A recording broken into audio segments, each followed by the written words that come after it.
Mula pa noong unang panahon, kapag binanggit ng mga tao ang mga bampira, agad nilang naiisip ang isang halimaw na nagsusuot ng balabal na may mataas na kwelyo sa buong araw, kumikilos sa gabi, at sumisipsip ng dugo ng tao.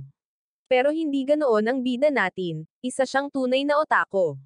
Ang pangalan niya ay Stark at hindi siya kumain or sumipsip ng dugo ng tao. Sa halip, siya ay nabighani sa mga bagay na nilikha ng tao, lalo na ang mga produkto mula sa Japan. At ang dahilan ng hindi pagsipsip ng dugo ay simple. Ang pagsipsip ng dugo ng tao ay mula pa noong unang panahon at hindi niya ito nagustuhan. Noon ang sikat ng araw sa mundo ng mga tao ngayon ay napakalakas din. At ang pagpunta sa mundo ng mga tao ay nagkakahalaga din ng maraming pera. Bilang karagdagan, siya ay isang abalang tao sa mundo ng demonyo. Marahil ay isang manggagawa sa restoran or isang bagay. Ngunit hindi, siya ang boss ng isang teritoryo sa mundo ng demonyo na namumuno sa isang malaking gang. Nang matapos siyang magsalita ay tinawagan agad ng kanyang mga kampan si Stark. Akala niya tumawag sila para ibalita na binili nila ang hinihingi niyang DVD, pero may mas kawili-wili pala sila. Ito ay isang tao na babae at mukhang hindi sinasadyang gumala siya dito. Hindi alam ng mga tauhan kung paano siya haharapin, kaya nagsumbong sila at ibinigay sa kanya. Nakarinig pa lang ng ilang salita na may tao, hindi na makareact ang ating bida. Maya-maya lang ay bumalik siya sa kanyang katinoan at nagmamadaling inutusan ang kanyang mga tauhan na dalhin ang dalaga sa kanyang silid. Sa sandaling ito, labis na nag-aalala at kinakabahan si Stark dahil ito ang unang pagkakataon na nakilala niya ang isang babaeng tao. Isa pa, Japanese siya. Nagpanik siya, hindi alam kung ano ang isusuot para salubungin siya. At pagkatapos ay naglabas pa siya ng anime upang ipakita sa kanya, kahit na musika din. Sakit din sa ulo niya ang tambak na damit. Samantala, isinasakay ang dalaga sa elevator, napapaligiran ng mga kampan ni Stark na nakatitig. Habang si Stark ay nangangapa ng mga damit tulad ng paghahanda para sa isang date, hindi pa rin siya tapos nang dalhin na ng kanyang mga tauhan ang babae sa lugar. Nang makita pa lamang ng binata ang dalaga ay agad na pinalayas ng binata ang kanyang kampan palabas ng silid. Hanggang doon lang ang narating ng kapatiran. Ngayon, dalawa na lang ang tao sa kwarto, pero ang puso ni Stark ay tumibok ng malakas. Sa labas, nag-uusap ang mga tauhan, nagtatanong kung sinadya ni Stark na kunin ang lahat para sa kanyang sarili. Pero ngayon, parang iba ang boss sa dati at mukha lang siyang balisa. Habang nag-uusap pa sila, biglang may lumabas na lalaki sa lugar na ito. Lumabas ang ilang tauhan at nagtanong kung sino ang nagpapahintulot sa kanya na magbukas dito. Bahagyang sinabi ng lalaking iyon na hindi niya alam at gustong makipagkita sa amo para humingi ng permiso. Nang malaman niyang abala ang amo rito, agad niyang binago ang kanyang ugali, ginamit ang dahas para tawagan si Stark. Samantala, nakikipag-usap pa rin ang binata sa dalaga, pangunahin ng nagtatanong tungkol sa mga laro. Habang nag-uusap, humingi ng tulong ang kanyang mga kampan. Galit na sinabi ng binata ang ilang salita, pagkatapos ay nagkunwaring nawala ang hudyat upang ibaba ang tawag. Pagkatapos nito, ipinagpatuloy niya ang pag-uusap, ngunit pinaalalahanan ng dalaga si Stark na mas mag-alala siya sa mga kasama. Ang kanyang malumanay na salita, kasama ang kanyang kumikinang na mga mata, ay nagpagulo sa puso ni Stark, na pumukaw sa vampire instinct sa loob niya. At ngayon napagtanto ni Stark na siya ay umiibig. Kaya naman, nanumpa siyang paprotektahan siya hanggang sa huli. Hinding-hindi niya kakagaitan ang maputi at malambot nitong leeg. At dahil din sa pag-ibig, gagawin niya ang anumang hilingin nito. Kaya ngayon sa wakas ay bumangon na siya para iligtas ang kanyang mga kampan. Habang tumalon si Stark mula sa bintana, sa likuran niya, may kakaibang halaman na sumusubok na umakyat sa kanyang silid. Nang makitang dumating si Stark, naging excited ang lalaking iyon. Pinilit niya ito at saka walang humpay na umatake, pero walang pakialam si Stark at lumapit na lang. Sa pamamagitan lamang ng isang maliit na pitik ng kanyang kamay, sinira niya ang masa ng mga galami ng baging. Pagkatapos, sa isang simpleng pagdurog ng puso lang, natapos ni Stark ang naglakas loob na manggulo sa kanyang teritoryo. Pagkatapos, bumalik siya sa silid kasama ang kanyang malapit na kampan. Ngunit sa pagbukas pa lang niya ng pinto ay may bumungad sa kanyang mga mata kaya hindi niya maisara ang kanyang bibig. Ang isang deformed na puno ng lalaking iyon ay pumuslit sa kanyang silid, Pagkatapos ay iniluwa ang isang kalansay. Galit na sumugod si Stark at sinira ang puno. Ngunit ang tanging nakuha niya ay ang set ng mga damit na natatakpan ng slime ng babaeng iyon. Nanghihinayang siya na bago pa niya magawa ang anuman ay naging kalansay na siya. Ngunit pagkatapos ay itinuro ng kanyang tauhan ang kama. Nandoon pa rin ang babaeng iyon, ngunit walang suot.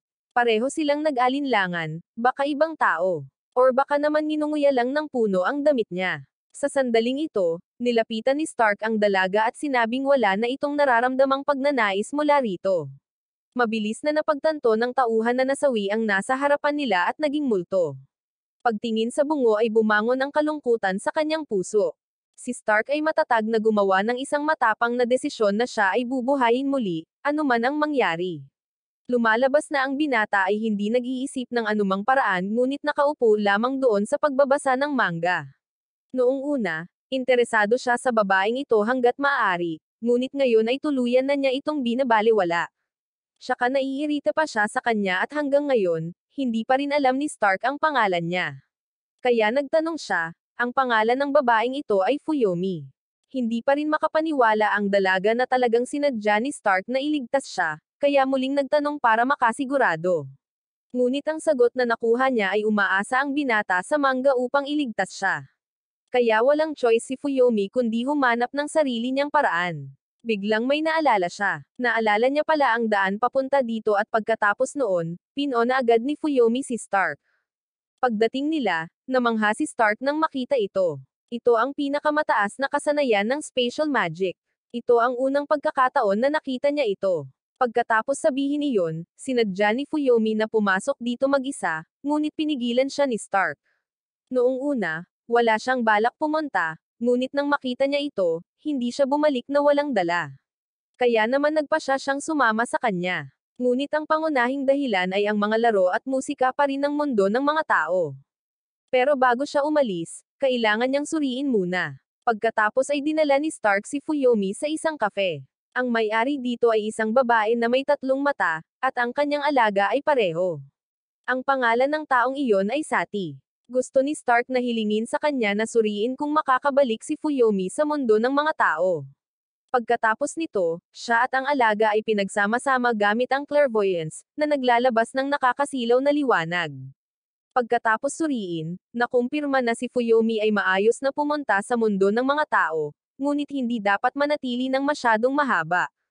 Tapos, nung alam nilang pupunta rin doon si Stark, nagpanik ang lahat. Kung pupunta siya, magiging magulo ang lahat dahil walang magbabantay sa teritoryong ito. Sa kabutihang palad, sa sandaling iyon, si Stark ay nagdala ng isang bagong recruit na maaaring mag-transform sa kanya. Kaya, naresolba ang usapin at nagsagawa ng farewell party ang lahat para kay Stark bago siya umalis. Kinabukasan, ang dalawa ay ganap na nakahanda na pumunta sa mundo ng mga tao. Ngunit mukhang nasa sabik si Stark na nakalimutan niya ang pangunahing layunin. Matapos silang dalawa ay humakbang sa pintuan, ang lugar na kanilang narating ay ang silid ni Fuyomi. Medyo nadismaya si Stark dahil sa sobrang simple nito, akala niya ay nakakulong ito. Matapos magtanong tungkol sa pang-araw-araw na buhay ni Fuyomi, nagpasya siyang pumunta sa kanyang paaralan upang makita ang sitwasyon. Pagbaba ng dalawa sa hagdan, nakasalubong nila ang ama ni Fuyomi. Agad niyang tinanong kung nasaan siya kahapon, sino ang lalaking iniuwi niya, at kung bakit hindi siya pumasok kahapon.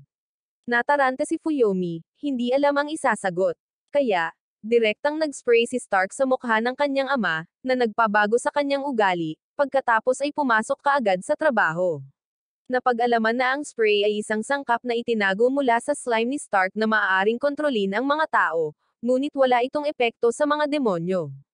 Pagkatapos noon ay lumabas na ang dalawa para maghanda sa pagpasok sa paaralan. Pinaalalahanan siya ni Stark na dahil isa siyang demonyo, kailangan niyang mag-ingat na huwag makatawag ng atensyon kapag naglalakad sa labas. Ngunit nagliwanag ang mga mata ng binata sa lahat ng nakita niya, at naglabas siya ng kamera, kumukuha ng mga larawan kung saan-saan. Pinaalalahanan siya ni Fuyomi na ang paggawa nito ay maaaring maglantad sa kanya. Pagkatapos ay muling inilabas ni Stark ang bote ng spray na iyon at inispray ito sa lahat ng lugar na kanyang ginulo. Samantala, sa mundo ng demonyo, ang bagong underling na nagngangalang Yoshida ay nagsisikap na gayahin si Stark para gayahin siya ng mas nakakumbinsi. Bumalik kay Fuyomi, nakaupo siya ngayon sa klase. Parang normal lang ang buhay niya, ngunit sa pakikipag-usap, napagtanto niya na ang mga alaala ng lahat ay tila pinigilan. Iyon ang nagparamdam sa kanya na malayo siya sa lahat. Kaya pagkatapos, umiyak siya at sinabi ito kay Stark. Ngunit inaliw niya ito na salamat sa mga bote ng spray, kontrolado pa rin ang lahat. Kung wala sila, mas gugustuhin ba niyang sabihin sa lahat na siya ay nasawi at ngayon ay isang multo? Pero sinabi ni Fuyomi kay Stark na ibalik sa normal ang lahat dahil kung mananatili itong ganito, mas gugustuhin niyang mawala. Wika ni Stark na parang sang-ayon sa pagkawala niya. Pagkatapos ay sinabi niya sa kanya na tingnan ang kanyang sariling katawan. Sa sandaling iyon, napagtanto ni Fuyomi na nawala ang kanyang mga binti, pati mga braso niya. Ito ay normal para sa mababang antas ng mga demonyo noong nasa mundo ng mga tao. Bagamat kanina pa sinabi ng pagsusuri na ayos lang siya, nagbabala rin si Sati na hindi dapat magtagal si Fuyomi. Pagkatapos noon, balak ni Stark na umalis, hinayaan si Fuyomi na matupad ang kanyang hiling na mawala, ngunit ngayon ay nagmakaawa ito sa kanya, nakiusap sa kanya dahil mali ang kanyang sinabi kanina. Nang makita iyon, kinagat ni Stark ang sariling daliri, hinayaan itong damyugo, saka ibinigay sa kanya para inumin. Medyo kakaiba ang eksena nang makatanggap siya ng dugo mula sa kanya. Salamat sa magic sa dugo ni Stark, nakatulong ito sa kanya na mabawi ang kanyang mga paa. Kaya naman, mula ngayon hanggang sa mabuhay siyang muli, siya ang kanyang magiging blood bank. Pagkatapos noon, umalis si Stark, naiwan si Fuyomi na mag-isa para makabawi. Habang naglalakad siya, naisip niya ang sarili niyang mga salita, at pagkatapos ay nagpa siya si Stark na kung nagawa niyang iligtas siya, ganap niyang matutuyo si Fuyomi, na gagawin siyang mommy. Kahit na iyon ay isang akala lamang, sino ang nakakaalam kung gagawin niya talaga ito?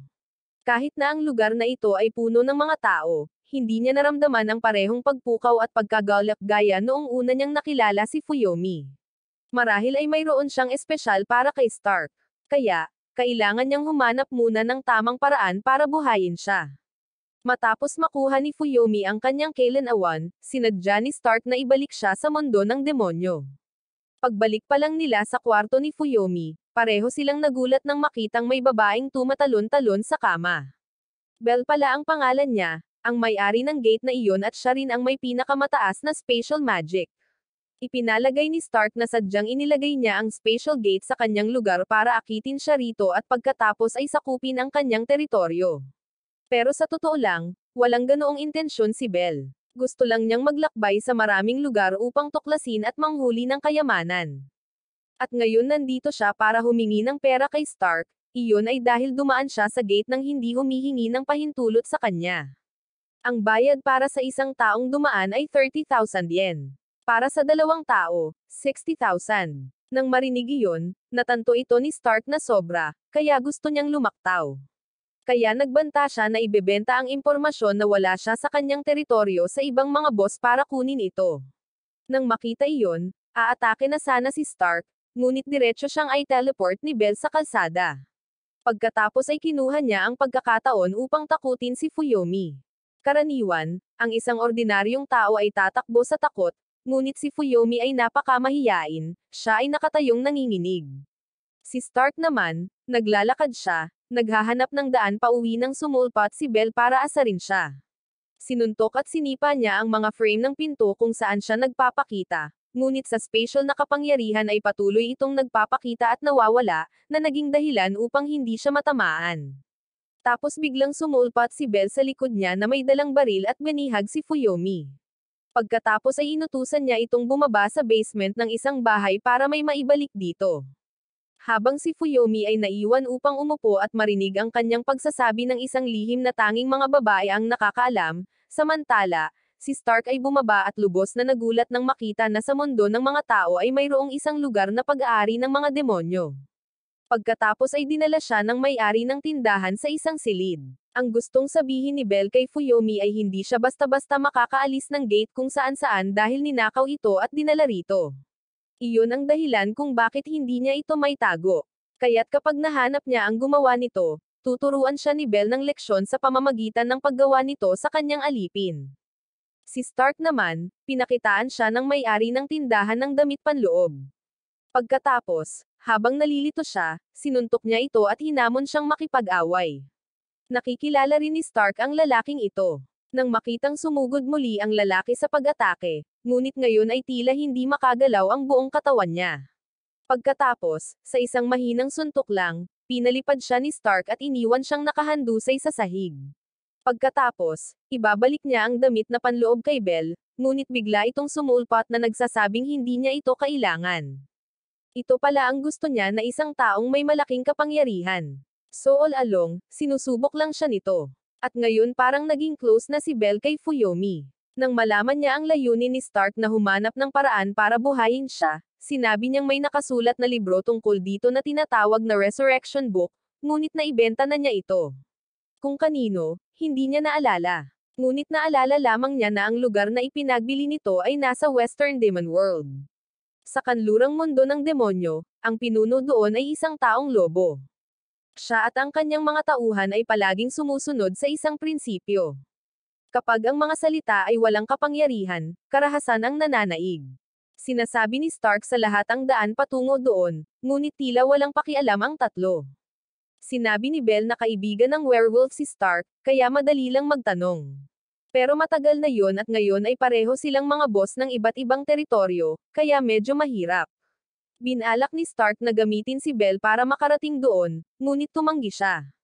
Galit, sumugod siya para suntukin siya, ngunit ginamit ni Belle ang kanyang kapangyarihan para kontrahin ang suntok at ibinalik siya sa mundo ng demonyo. Ang pagiging isang boss, gayunpaman, ang pagkakaroon ng gayong kahihiyan ay nagpagalit kay Stark. Nagpasya siyang personal na pangunahan ang kanyang mga tauhan sa Western Demon World. Ang tungkulin ng tauhan ay tumawag ng taxi at ang mga taxi pala dito ay mga kariton na hinihila ng dalawang halimaw. Ang mga bagay na ito ay tumakbo ng napakabilis, ngunit kapag nagbibilang ng pera ay napakabagal. Matapos sabihin ang lahat, sumakay na ang lahat. Parang hindi sanay si Fuyomi kaya medyo naduduwal siya. Nangamba ang may tatlong mata na hayop na masakop ito ng buo sa kanyang suka. Inutusan ito ni Stark na gamitin ang mga mata upang makita ang kalsada at iwasan ang mga teritoryo ng ibang mga amo, ngunit tumanggi ito. Kaya naman, binyantaan niya itong maligo sa suka. Nang makita iyon, natakot ito at sa wakas ay ginamit ang clairvoyance nito upang makita ang daan. Bigla nitong napansin na may naglalakad sa unahan at malapit na siyang mabangga ng sasakyan. Nagkataon, ito ay walang iba kundi ang lobo na amo ng Western Demon Realm at ang kanyang mga kampan. Balak din nilang sumakay ng taxi, ngunit nang makita ang kotseng humahanggos patungo sa kanila nang walang anumang senyales na huminto, ang amo na iyon ay sumugod at hinati ang sasakyan sa kalahati. Sa kabutihang palad, nagawa ni Stark na buhatin ang lahat at tumalon. Pagkatapos, ang dalawang amo ay naikuyom ang kanilang mga kamao at nilapitan ang isa't isa. Tila magsasagupaan sila ng mga suntok, ngunit sa hindi inaasahang pagkakataon ay isang taos-pusong pagkakamay lang iyon. Namangha ang mga tauhan dahil hindi pa nila nakitang napakamasayahin ng kanilang amo. Walang pag-aaksaya ng mga salita, agad na binanggit ni Stark kung ano ang kailangan niya ng tulong, na ang paghahanap ng aklat ng pagkabuhay muli. Ngunit ang taong lobo na ito ay hindi gagana ng libre. Kaya nagpasya si Stark na sundin ang lumang paraan, magkakalaban ang dalawa. Kung manalo si Stark, dapat tulungan siya ng taong lobo na mahanap ang libro. Ngunit kung ang taong lobo ay manalo, pagkatapos ay ibibigay ni Stark sa kanya si Fuyomi. Pagkatapos ang taong lobo ay lumapit kay Fuyomi upang suriin, kahit na hindi niya ito type kung ibibigay, walang muwang lang ang tatanggi. Ang tila isang seryosong kompetisyon ay naging bowling. Sa larong iyon, tiwala si Stark na tiyak na siya ang mananalo. Ang kanyang angkan ay nag-specialize sa long-range magic, kaya madali niyang makokontrol ang bowling ball para matamba ang lahat, habang ang werewolves clan na may close-range body enhancement magic ay magiging dahado. Ngunit hindi matalo ng kalkulasyon ng isang vampira ang mga tadhana.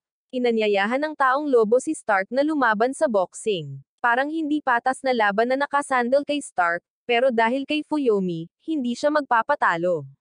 Sa oras na ito sa ring, ang taong lobo ay patuloy na naghihintay ng hindi nakikita si Stark. Sa halip, Nagpakita si Fuyomi na naka-swimsuit na may tungkuling hawakan ang karatula. Sa sandaling nakita siya ng taong lobo, nag-nosebleed siya, eksakto tulad ng naisip ni Stark na mangyayari sa kanya. Ang taong lobo ay napagtanto na napaka-cute nito, tulad ng isang maliit na kuneho, na ginagawang gusto niyang magsilbi ng oras. Kaya naman, pareho silang naging determinado na manalo. Sa pagsisimula pa lang ng laban ay naglulunsad ang dalawa ng matitinding suntok. Ngunit ang pisikal na lakas ay ang kalamangan ng taong lobo. Kaya lang, makalipas ang ilang sandali, naka-knockout punch siya kay Stark. Buti na lang, tumayo pa rin si Stark sa huling segundo salamat sa regeneration skill ng vampira. Nang makita iyon, sinadya ng taong lobo na suntukin siya hanggang sa hindi na siya makarecover, saka sumugod ng tuloy-tuloy. Nag-alala ang mga kasama ni Stark na malapit na siyang maubusan ng magic at masawi sa ring. Ngunit isang hindi inaasahang bagay ang nangyari. Matapos ang sunod-sunod na suntok, bigla na lang nawala ng malay ang taong lobo sa huling suntok, tila babagsak na siya. Sa kanya napagtanto na may pangil ng vampira na nakapaloob sa kanyang balikat. Sa simula pa lang, nakagat na siya ni Stark at inuubos na ng pangil ang kanyang magic power. Kung mas maraming pag-atake ang lobo, mas maraming magic ang mawawala sa kanya, ibig sabihin, 0 talaga ang lahat ng damage na natanggap ni Stark. Habang unti-unting napagod ang taong lobo, kinuha ang pagkakataong iyon, sumugod si Stark, naghatid ng suntok, at natapos sa isang tiyak na suntok na tumama sa lobo. Ang hakbang na iyon ay labis na ikinagulat ng lahat na maging ang referee ay nakalimutang magbilang. Buti na lang at may malay pa rin ang lobo. Pagkatapos ay inilabas niya ang kanyang trump card, nag-transform sa anyo ng werewolf para seryosong makipaglaban kay Stark, ngunit bago magpakita ng totoong kamao, ginamit niya muna ang kanyang bibig. Ang communication skill ng lobo ay nagpagalit kay Stark hanggang sa halos gamitin na niya ang kanyang nakakadurog na pusong ultimate move, ngunit ang werewolf ay patuloy na nagsasalita, na lalong ikinagalit ni Stark.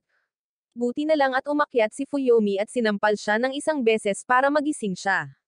Kung hindi, isang tunay na amo ang napaslang. Pagkatapos, sinabi niya sa dalawa na dahil magkaibigan sila, hindi sila dapat mag-away dahil sa kanya at tinakpan ang kanyang mukha na umiiyak.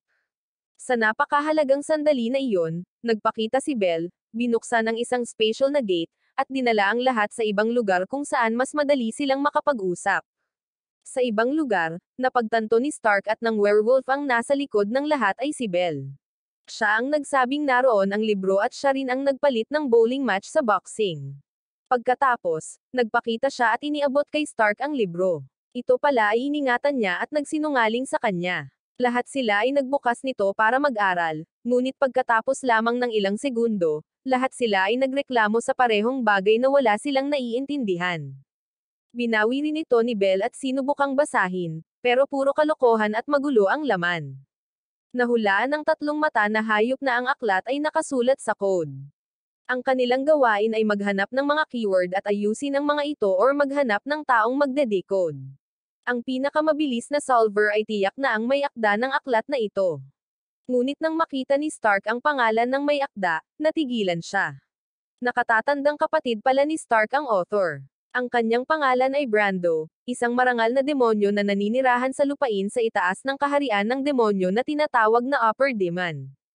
Gumaan ang pakiramdam ng lahat dahil kakilala ito ni Stark. Ngunit ang pagbanggit sa pangalan ng kanyang kapatid ay nagpang-inag sa kanya. Ang pakikipagkita sa kanyang kapatid ay tiyak na isang bagay na kakayanin lamang ni Stark. Dahil ang lugar na iyon ay pang-itaas na demonyo, nakalaan lamang para sa mga maharlika at matataas na uri ng mga demonyo. Bawal pumasok ang mga ordinaryong demonyo, ngunit nag-alinlangan si Stark at ayaw pumunta. Nang makita iyon, nagalit ang werewolf sa kalahating pusong determinasyon ng kanyang kaibigan. Kanina lang, punong-puno siya ng katapangan, muntik pa niyang tapusin ang kaibigan niya dahil sa isang babae. At ngayon nanginginig siya sa takot sa harap ng walang silbing kapatid. Nang marinig ito, at ubiling sumang-ayon si Stark, tinanggap na doon siya pupunta. Sa sandaling ito, turn na ni Belle na tumanggi na dalhin siya doon. Muli, ipinaubaya ito sa werewolf. Sinigawan niya si Belle, hindi na siya makapagsalita ng kahit ano maliban sa pagsang-ayon. Ang mga underlang at Fuyomi na nakakita nito ay natigilan sa paghanga dahil ang taong ito ay masyadong cool. Sinimulan pa lang ni Belle na likhain ang portal, hindi pa nga ganap na konektado ng sinipa na ng taong lobo ang kanyang kaibigan na diretsyong lumipad papunta dito. Ngunit sa kasamaang palad, ang lugar na pinuntahan ni Stark ay ang sariling kwarto ni Belle. Pagkaalis ng dalawang iyon, ang taong lobo kasama ang kanyang mga kampan ay namili ng pagkain at damit para kay Fuyomi. Habang si Stark ay tapos na rin maligo sa kwarto ni Belle. Pagkatapos, turn na niya para maligo. Pero may kakaibang naramdaman si Stark, parang may pakana si Belle laban sa kanya. Sa panig ng taong lobo, ang tatlong mata na hayop ay nagtaka kung bakit ang taong lobo, nakabilang din sa mga demonyo sa matataas na uri, ay umalis sa nakatataas na demonyo. Pero sa totoo lang, half-breed siya, produkto ng werewolf at kakaibang demonyo, iyon ang dahilan kung bakit siya pinatalsik. Nang marinig iyon, ang tatlong mata na hayop ay gumawa ng isang kwento na ang inabando ng half-breed werewolf ay naghangad na masakop ang mga teritoryo at maging isang upper-class na demonyo upang tanggapin siya ng kanyang mga magulang. Si Fuyomi, na nakikinig sa gawa-gawang kwentong iyon, ay naantig at nangakong susuportahan ang lobo ng buong puso. Sa panig ni Stark, nang matapos maligo si Belle ay nagbihis siya ng hayag at lumapit kay Stark. Nang makitang nagpanik siya, mabilis siyang umatras para lumayo, sinabihan siyang magsalita ng totoo tungkol sa gusto niya. Nang makitang tapat na nagsalita si Belle, sinabi niya na naramdaman niya ang isang malaking kapangyarihan sa loob niya na pinigilan at gusto niya itong makita. Ngunit sa kasamaang palad, ang kapangyarihang iyon ay tinatakan ng kanyang kapatid, na binanggit ng kanyang kapatid na ibinalik ang kanyang nakakatakot na karanasan sa pagkabata na nagpatigil kay Stark. Paulit-ulit siyang tinawag ni Belle hanggang sa dumating siya nang tanungin kung bakit seliado ang kanyang mahika. Sinabi niya na sinubukan siyang tapusin ng kanyang kapatid para kunin ang kapangyarihang iyon. Bawat uri ng lason or kakaibang eksperimento na naisip ng kanyang kapatid, sinubukan niya si Stark hanggang isang araw ay idineklara niyang matagumpay ang eksperimento at pinaputukan siya sa puso upang pigilan ang kanyang kapangyarihan. At ang bala na iyon ay maaalis lamang ni Brando. Paglingon niya habang nagsasalita ay nakita niya si Belle na nag-o-order ng pagkain sa telepono, na ikinagulat ng mga mata ni Stark habang sabik na nagtanong kung ano iyon at hiniram para laruin. Napagtanto ni Belle na si Stark ay isang outdated na lalaki at marahil ang nagnakaw ng kanyang magic ay hindi siya. Bagaman mayroon siyang malaking kapangyarihan, kung hindi niya ito magagamit, kung gayon hindi ito mapanganib. Ngunit gayon paman, talagang gustong makita ni Belle ang kapangyarihang iyon. Gusto niyang tuklasin ito dahil isa siyang tunay na treasure hunter. Pagkatapos, sa hapunan, pinalawak ni Belle ang pananaw ni Stark, na hinayaan siyang makatikim ng sushi. Sa unang pagkakataon na subukan ito, siya ay medyo nataranta. Akala pa ni Stark ay lilipat ito sa isang conveyor belt. Pagkatapos kumain ng isang piraso, hinusgahan agad ni Stark si Belle bilang mabuting tao, masyadong mabilis mag-evaluate dahil lang sa pagkain. Sa panig ng taong lobo, kumakain din sila. Ngunit sa sobrang pag-aalala ni Fuyomi ay nanguyan niya ang mantle at pagkatapos ay bigla siyang nakatulog. Kaya kinailangan siyang buhatin ng taong lobo sa kama ngunit may naramdaman siyang kakaiba sa likuran niya. Pagkatapos ay nataranta ang tatlong mata na hayop nang makitang unti-unting nawawala ang mga binti ni Fuyomi. Kinabukasan, dinala ni Belle si Stark sa kastilyo, ngunit napakalayo pa rin ito. Pagkatapos lamang na makita siyang umalis ay nakadama siya ng katiyakan na maglaho. Pagkatapos, biglang gumalaw si Stark dahil nakakatakot kung siya ay natuklasan ng kanyang kapatid at ng ibang tao. Pagkasabi niya noon ay may lumipad na palakol mula sa kung saan. Ito pala ay ang kanyang nakababatang kapatid na babae na nagngangalang Liz. Samantala, nagmamadali ang taong lobo, karga-karga si Fuyomi sa kanyang likuran, naghahanap ng makakagamot sa kanya. May isang tao na alam ang katawan ng mga demonyo. Bagaman hindi masyadong mapagkakatiwalaan, maaari siyang magbigay sa kanila ng ilang impormasyon. Isa siyang baliw sa larangan ng agham ng mundo ng demonyo. Ang kanyang pangalan ay Franco at nakakabaliw talaga ang isang ito. Habang ginagamot ang isang talunan, patuloy siyang nagrereklamo at pagkatapos ay inabutan siya ng bomba, isang permanenteng tiket sa bakasyon. Sa panig ni Stark, siya ay nakikibaka laban sa mga aksyon ng labanan ng kanyang nakababatang kapatid na babae, hindi alam kung bakit siya galit na galit sa kanya, kahit na tumanggi siyang kilalanin siya bilang kanyang kapatid. Dahil pala sa lakas ng loob ni Stark na hindi igalang ang panganay nilang kapatid, ang labis na hinangaan ni Les. At kaya, matagal na niyang hinihintay ang araw na ito, ang araw na magagamit niya ang kanyang palakol para tamaan siyang hatulan. Pagkatapos sabihin na ibinaba niya ang palakol, lumikha ng isang magic array na nagpatawag ng isang higanteng kamao na sumuntok kay Stark ng diretso sa isa sa pinakamasamang bilangguan sa mundo ng demonyo. Ang lugar na ito ay tinawag na kahon ng laruan ni Les. Ang pagpunta sa kanyang kapatid upang magtanong tungkol sa resurrection magic at kunin ang bala ngayon ay tila halos imposible para kay Stark. Sa oras na ito, nagawa na ng taong lobo na dalhin si Fuyomi kay Franco para sa pagsusuri. Habang si Stark ay pilit na sinisikap na basagin ang kulungan, ngunit hindi man lang ito may upi, lalo pat masira. Pagkatapos ay nakuha ng kanyang pansin ang butones sa dingding. Hinimok siya ng mga nakapaligid na bilanggo na pindutin ito. Sa sandaling ginawa niya iyon, humagalpak sila sa masayang tawa. Ang pader sa likod ng selda ay dahan-daang bumukas, na inihayag ang arena kung saan hinamon ng mga bilanggo ang mga gladiator ng bilangguan para sa karapatan sa kalayaan. Ang mga gladiator na iyon ay sobrang kakilakilabot, sapat na malakas na kahit na ang isang boss na tulad ni Stark ay walang awa na pinahirapan ng walang laban. Matapos ang laban, binuhat nila pabalik ang kanyang katawan at muling inihagis sa selda. Sa bilis na ito, malamang na masasawi siya dito bago pa man mabuhay muli si Fuyomi. Para naman kay Fuyomi, sinusuri siya ng maigi ni Franco. Sinabi niya na sa loob ng kanyang katawan, bukod sa kapangyarihan ng mga demonyo, mayroon ding kapangyarihan ng ibang uri ng demonyo, partikular ang kapangyarihan ng mga vampira. Di kaya'y nilamon na siya ni Stark. Nataranta ang lobo at ang tatlong mata na hayop, hindi alam kung lalaki or babae ang katawan ni Fuyomi. Pero sa totoo lang, dala lang niya ang vampire magic sa loob niya. Karaniwan, ang bawat uri ng demonyo ay sumisipsip ng enerhiya ng demonyo mula sa mundo ng demonyo at nakabuo ng kanilang sariling natatanging uri ng kapangyarihan. Ngunit sa kaso ni Fuyomi, mayroon siyang dalawang pinagmumulan ng kapangyarihan ng demonyo sa loob niya. Naghalo ang mga ito, na naging sanhi ng pagkawala ng kanyang mga binti. Sa madaling salita, ito ay isang overload dahil sa isang normal na katawan ng demonyo, ang kapangyarihan ng mga vampira ay masyadong malaki. Ngunit ang isang kakaibang bagay ay na talagang nakuha ni Fuyomi ang kapangyarihang iyon. Kung hahawakan ng tama, baka kaya niyang manipulahin ang mga vampire powers sa kanyang sarili. Bumalik kay Stark, paulit-ulit niyang hinahamon ang mga zombie gladiator habang si Les ay casual na umiinom ng kanyang tsaa. Nang biglang sumulpat ang kapatid niyang si Brando, napagtanto niyang may tinatago ang kapatid niya. Pagkatapos magtanong, nalaman niyang may nanghihimasok. Ngunit imbes na tapusin siya, ipinakulong siya ni Les. Labis na nagtaka si Brando kung bakit niya gagawin iyon at patuloy siyang pinipilit. Nang biglang pumasok ang isa sa mga zombie upang iulat na ang bagong bilanggo ay hindi kapani-pani walang matigas ang ulo. Kahit gaano pa nila siya pahirapan, hindi siya sumuko.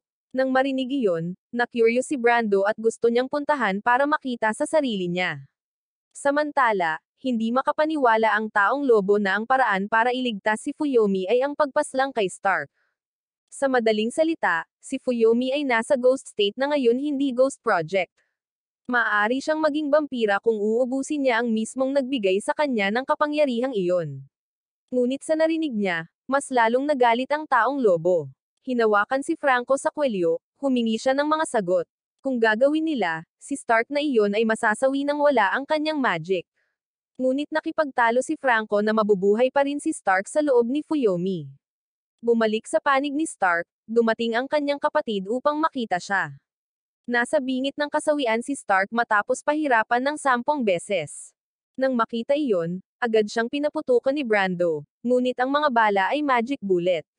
Ibinalik nila ang kanyang demonyong kapangyarihan. Bagamat sila ay nagdulot ng pinsala, ang kanyang vampira na katawan ay gagaling sa lalong madaling panahon.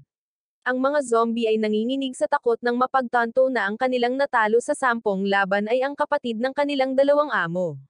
Para naman kay Stark, matapos bunutin ang Resurrection Book, nagtanong siya tungkol sa nilalaman nito. Sa panig ng taong lobo, siya ay nababagabag, hindi alam kung sino ang pipiliin. Nang magpakita si Belle, sinabi niyang hindi sinabi ni Franco ang buong katotohanan. Marami pa ring paraan para iligtas si Fuyomi. Nang marinig lang iyon ay galit na galit ang taong lobo. Hinampes niya si Franco sa lupa at pinilit siyang ibunyag ang katotohanan o rong hindi ay papahirapan siya hanggang sa mabalisa. Samantala, si Stark ay tinanggihan ni Brando nang humingi ng paliwanag sa nilalaman ng libro. Ang dahilan ay kung ano ang pakinabang ni Brando sa pagsasabi sa kanya. Ngunit sa pakikinig sa kanilang pag-uusap, makikita na hindi siya malupit at masama gaya ng inilarawan ni Stark. Naiinggit siya nang makitang masayang nakikipag-usap si Brando kay Stark. Siya ay nag-Super Saiyan sa galit, sinunog ang dalawang zombies sa abo. Sinabi niya na dahil hindi matatalo ni Stark ang mga demonyo, hindi niya ito kikilalanin bilang isang mas mataas na uri ng demonyo tulad nila. Ngunit tumutol si Brando dahil ang dugong dumadaloy sa mga ugat ni Stark ay puro dugong vampira, ibig sabihin ay mas malakas si Stark sa kanya. Kahit na mali rin iyon dahil nabuklod pa lamang ang kanyang kapangyarihan at kung ilalabas, hihijitan nito si Les ng maraming beses. Nang marinig iyon, nagalit ang babae at inatake silang dalawa. Naisip ni Les na kung tatapusin si Stark ay mas papansinin siya ni Brando. Ngunit ni minsan ay hindi niya ito napansin, mas gugustuhin niyang tingnan ang mga lumang larawan ni Stark, kahit na hindi niya alam kung ano ang nagustuhan or hindi nagustuhan ng sarili niyang kapatid. Nagkaroon ng hindi may kakaila na bias dito at sinabi ni Stark na dahil lamang sa mga katawa-tawang dahilan, gumawa ng aksyon ang kanyang kapatid na babae, na itinapon siya sa kulungan. Nakipagtalo si Les na hindi niya maintindihan ang kanyang nararamdaman, pero naintindihan ba ni Les ang nararamdaman ni Stark? Pagkatapos noon, pumayag si Brando na tuparin ang hiling ni Stark, ngunit bilang kapalit, mayroon din itong hihilingin sa kanya. Sa kabilang panig, sa wakas ay pinilit ng taong lobo si Franco na ibunyag ang katotohanan. Ito pala ay sinasadya niyang sabihin ang mga bagay na iyon para sa kanyang sariling layunin. Sa katunayan, lumikha siya ng isang halimaw. At nagkataon, iyon din ang gustong itanong ni Brando kay Stark. 3 araw bago ang mundo ng demonyo, nilikha ang isang artificial na demonyo na nagngangalang Akem. Ito ay isang gawa na ginawa mismo ni Franco, na pinagsasama-sama ang mga bahagi ng katawan ng iba pang mga demonyo upang lumikha ng isang super demon. Pagkatapos, nakatakas ito mula sa kulungan ng pananaliksik at ipinahayag na nais nitong makahanap ng makapangyarihang mga bahagi ng katawan na angkop dito. Bago pa ito mapigilan ni Franco, gumamit na ang nilalang ng spatial magic at naglaho.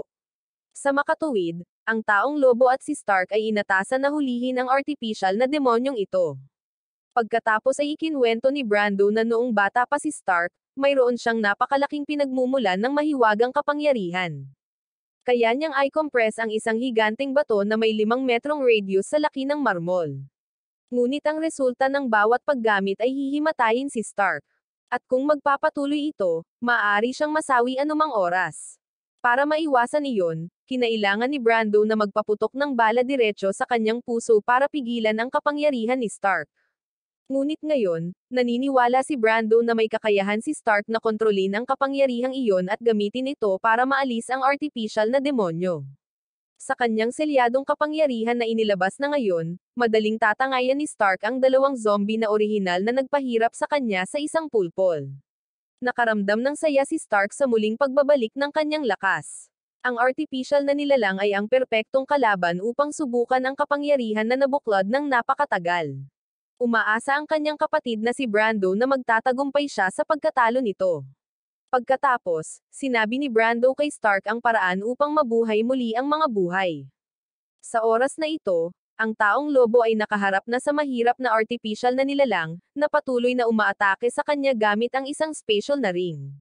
Agad na humarap ang taong lobo, nabali ang braso nito. Pero kahit papaano, nagawa pa rin itong gamitin ang ring para itaboy siya sa pader. Ang mga braso nito ay walang iba kundi mga pandekorasyon na bahagi na kinokontrol ng mahika kaysa sa mga buto or nerves. Ang tunay na katawan nito ay isang multong kumokontrol sa bangkay na ito. Ang taong lobo ay walang ibang pagpipilian kundi ang mag-transform sa kanyang anyo ng lobo upang labanan ito ng todo, kahit na mayroon lamang siyang 3 minuto sa pagbabagong iyon. Samantala, sina Belle at Franco ay may sariling lihim na pag-uusap. Alam ni Belle na naghihintay si Franco na mawala ang taong lobo para maayos niya ang laruan ni Adomi nang walang panghihimasok. Sa pamamagitan ng kanyang mga obserbasyon, malinaw din na alam ni Bell na alam ni Franco na ang artificial na pagkatao na si Akem ay maaaring gumamit ng spatial magic. Hiniling niya na agad na sabihin ni Franco ang lahat ng nalalaman niya. Bago pa maubos ang oras ng taong lobo, nagawa niyang sirain si Akem sa 3 piraso, ngunit syempre, walang epekto ang pag-ataking iyon. Mabilis na inipon ni Akem ang mga nagkalat na parte ng katawan at muling inayos ang sarili. Nagpakita si Stark nang matapos ang oras ng pagbabago ng lobo at pumalit sa laban. Ang dalawang binata, nang magkita, ay agad na pinatabi si Akem at nagsimulang mag-away ng malakas. Nakaramdam ng pang-iinsulto si Akem at agad na sinugod silang dalawa. Binuksan ni Bell ang isang malaking screen para mapanood ni Adomi at ng Ferret ang laban ng lobo. Bahagyang nagtaka siya kung bakit bumalik ang lobo sa anyo ng tao nang mas maaga kaysa sa inaasahan. Nagpakitang gilas si Stark at nagtiwala sa kanya ang lobo para ibigay sa kanya si Akem. Mag-isa, kakayanin ni Stark ang magulo na lalaking ito. Niyanig ng kanilang labanan ang langit at lupa.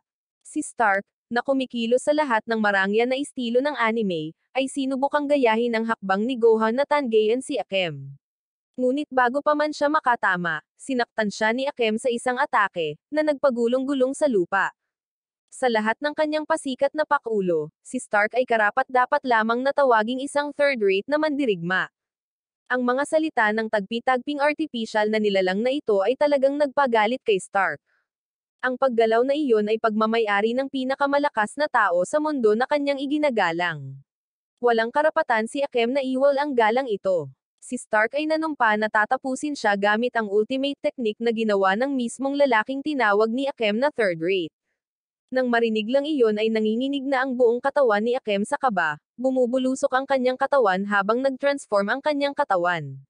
Ang kapangyarihan ni Stark ay mas malakas kaysa sa naisip ni Brando. Siya ay karapat-dapat na maging guillotine ng mga kaaway. Nang makita ang malakas na pag-agos ng kapangyarihan sa kanyang katawan ay malinaw na kung sino ang mananalo sa labanang ito. Hindi nagtagal ay pinutol ni Stark ang katawan ni Akem sa daan-daang piraso bago pa man siya makapikit. Naubos na ni Akem ang lahat ng mahika sa kanyang katawan at wala nang balak na lumaban pa. Ngunit tumanggi si Stark, pinilit siyang tumayo at ipagpatuloy ang laban. Tatapusin siya ni Stark sa ilalim ng kanyang signature move. Itinaas niya ang kanyang kamay at dinurog ang puso ni Akem sa alikabok. Ang tinahina nila lang ay mabilis na gumuho sa mga durog na bato. Nang matapos ang laban, biglang dumating ang lobo na hinahanap si Stark para lumaban muli. Walang ideya si Stark na gumamit si Bell ng spatial magic upang tipunin ang mga bahagi ng katawan ni Akem para kay Franco bago niya tuluyang sirain ang mga ito. Sa totoo lang, ang spatial powers ni Akem ay isang imitasyon lamang, si Bell ang tunay na artikulo. Gustong malaman ni Bell kung sinong demonyo ang ginamit ni Franco para likhain si Akem. Bago iyon, nang matamaan ang pagsasaliksik ni Franco, wala siyang mahanap na bahaging makakapagdikit sa katawan ni Akem, dahil patuloy silang nagkakawatak-watak ng hindi mapigilan. Sa sandaling iyon, nakatanggap siya ng regalo mula sa isang misteryosong tao. Sa loob ng kahon ay ang katawan ng isang spatial magic user. Gustong hanapin ni Bell ang pangalan ng nagnakaw ng kanyang mahika, ngunit walang alam si Franco. Sa sandaling iyon, nagpakita sina Brando at Les. Siya ay dumating upang ipahayag na sina Franco at Akem ay haharap sa hustisya para sa paggambales sa kapayapaan ng mundo ng demonyo. Matagal nang gustong ipapaslang ni Les ang dalawa, ngunit sa pagkakataong ito, nandyan lang si Brando para magbigay ng babala. Nang marinig niya ang utos, agad na sumugod si Les para bigyan sila ng parusa. Samantala, ang lobo at si Stark ay patuloy pa rin sa pagsugod sa isa't isa ng walang katapusan, na ang taong lobo ay ganap na pinahirapan ni Stark. Mula noong araw na siya ay ipinanganak, ang taong lobo ay palaging nakikipaglaban para kay Fuyomi. Ngunit ni minsan ay hindi nakita ni Stark kung saan siya ipinaglalaban. Walang sinabi ang taong lobo, tumawa lamang siya ng panunuya. Noong araw na nahulog si Stark mula sa langit, ang unang taong nakilala niya ay ang taong lobo, na itinali siya at nagtanong sa kanya tungkol sa kanyang mga ninuno 18 henerasyon pabalik para lamang mangikil ng pera. Sa kasamaang palad, si Stark ay mahirap. Iminungkahi ng taong lobo na mag-away sila, at kung matalo si Stark, magiging underling niya ito. Kakaiba, Pagkatapos lang ng ilang atake ay sumuko na si Stark. Galit na galit ang taong lobo na hindi seryosong lalaban ang kanyang kalaban. Maliwanag, ang taong ito na nahulog mula sa langit ay nangangahulugan na si Stark ay isang mataas na ranggo na demonyo. Gayunpaman, ang tinatawag na mataas na demonyong ito ay sumuko ng napakadali. Ginawa iyon ni Stark dahil ayaw niyang tapusin ang taong lobo. Ang taong lobo ay palaging nag-iisip na ang kanyang sarili ay malakas, at kahit bilang isang kalahating dugo, hindi siya nakaramdam ng malaking pagkakaiba. Gayunpaman, ang mga salita ni Stark ay nagparamdam sa kanya ng sakit, kahinaan, at kaawa-awa. Kahit na selyado ang kapangyarihan ni Stark, hindi karapat-dapat ang taong lobo na labanan siya. Tinanggap ng taong lobo ang resulta ng labanang ito at tumalikod para umalis, nanunumpa na sa susunod ay pipilitin niyang lumaban ng totoo si Stark. Ang brotherhood na eksenang ito ay nasaksihan ng buo na kapatid ni Stark, si Brando, na hindi inaasahan na magkakaroon pa ng mga kaibigan si Stark, kasama si Bell. Iritadong tumingin si Stark sa kanilang dalawa, walang ibang kundi gustong itaboy lang sila. Si Brando ay nagpakita dito dahil sa kanyang pangako kay Stark tungkol sa muling pagbuhay sa mga tao. Si Yamajiro ay sabik na naghihintay na magkamali si Stark at mabigang makarating sa oras upang may blacklist niya siya. Sinong mag-aasahan na, tulad ng kanyang masamang pananalita sa kanya, ang pangunahing tauhan ay nagpakita at narinig ang lahat. Agad na inagaw ni Stark ang bote ng purong magic ni Yamajiro at iniinom ito sa isang lagok.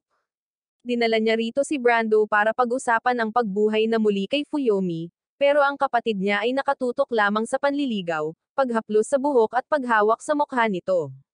Dahil sa nakita ay kumulo sa galit si Stark, at agad siyang pumasok upang bigyan ng babala si Brando na huwag hawakan ang kanyang kasamang babae.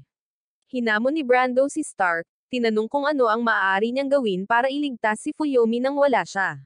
Ang paraan ni Stark ay ang maging kanyang blood bank hanggang sa mabuhay siyang muli. Sa sandaling matikman ni Fuyomi ang dugo ni Stark, nawalan siya ng malay na parang nanak-knockout. Ang pamamaraang ito ay gumana, ngunit isang pansamantalang solusyon lamang. Dinala sila ni Brando sa lugar na kinalalagyan ng katawan ni Fuyomi, sa lugar kung saan sila unang nagkita, at kung saan nawala si Stark sa taong iyon. Ang lugar na iyon ay walang iba kundi kung saan nagtipon ang mga kampa ni Stark. Hindi makapaniwala si Brando na nakikisama ang nakababatang kapatid sa mga underling na iyon.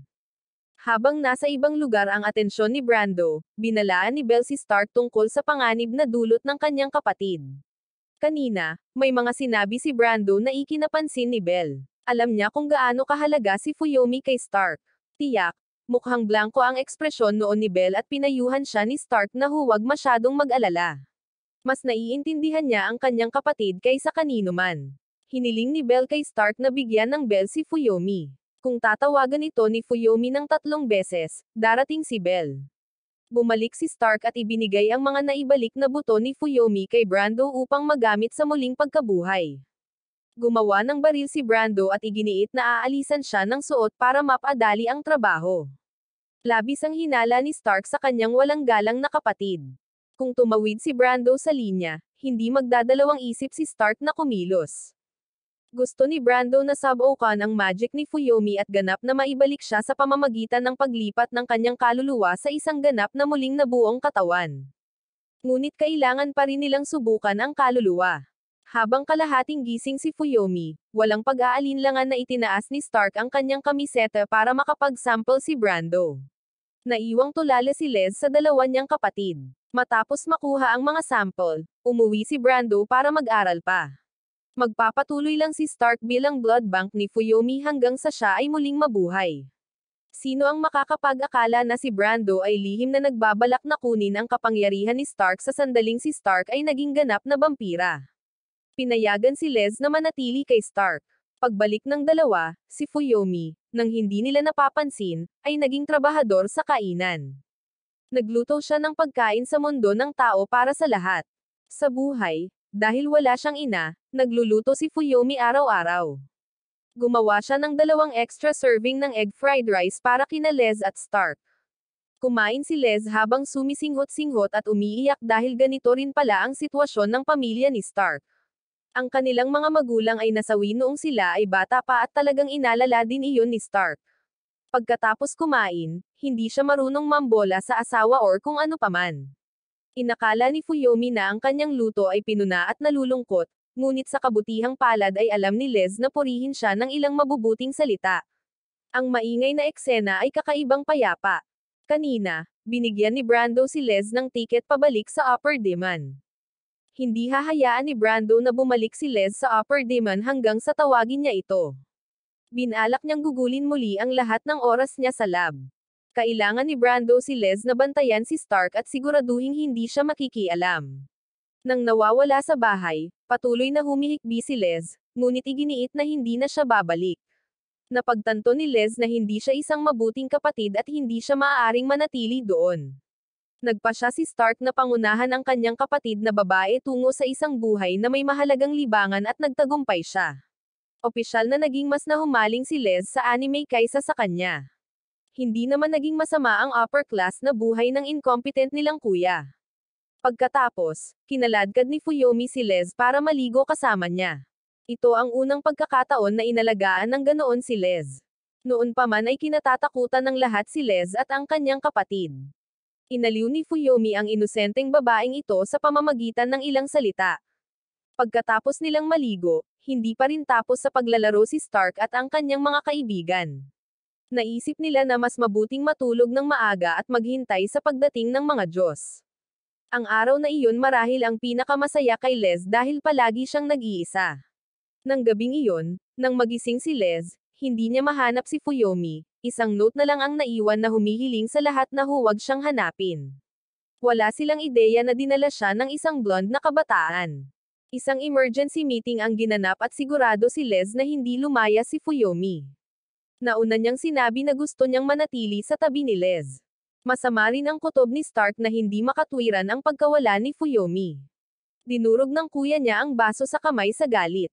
Nakonsensya si Stark, dahil sa kanya, kinuha si Fuyomi ng buhay. Nang malapit na siyang mawala, wala pa ito sa tabi niya. Saglit na inaliw ng lahat si Stark. Ang kailangan nilang gawin ngayon ay maghanap sa bawat sulok ng lungsod para kay Fuyomi sa anumang paraan. Kung mabaaygo sila, nangako si Stark na gagamitin ang kanyang kapangyarihan para buwagin ang mundong ito. Agad namang nagkalat ang mga kampan ni Stark para hanapin si Fuyomi. Biglang sinabi ni Liz kay Stark na marahil alam ni Brando kung nasaan si Fuyomi dahil nang kunin ni Brando ang magic ni Fuyomi gamit ang device na iyon, kinabit niya ang isang tracking device sa katawan nito. Walang sinabi si Liz dahil pinagbawalan siya ni Brando.